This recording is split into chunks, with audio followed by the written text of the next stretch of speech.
Le feu s'est déclenché dans une des 4 cages d'escalier qui entourent l'allée centrale du passage Pommeré. L'agent de sécurité en poste ce jour-là dans la boutique orange du passage a réagi le premier en allant chercher un extincteur et en localisant le lieu exact du départ de feu à l'aide des commerçants.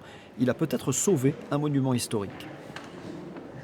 Sauver, je sais pas, je sais pas, mais moi, pour moi, je sais qu'un feu, c'est très dangereux et ça part trop vite. Du coup, j'ai essayé de faire mon possible. Une quarantaine de pompiers rapidement sur place évacuent commerçants et habitants le temps de venir à bout des flammes. Les dégâts sont finalement légers et le passage Pommeré réouvert dès le lendemain. Le monument historique datant de 1843 ne porte aucune trace visible de l'incendie. D'après cette commerçante qui habite aussi les lieux, le drame a pourtant été évité de peu. Il y a un des pompiers qui nous a dit qu'à quelques minutes près, ça aurait pu être catastrophique. Oui. Parce que le passage Pommeré, c'est un monument historique qui est fait de bois. Donc il y a une fragilité plus importante que si c'était du béton.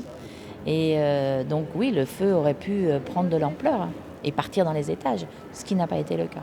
Les pompiers sont intervenus rapidement.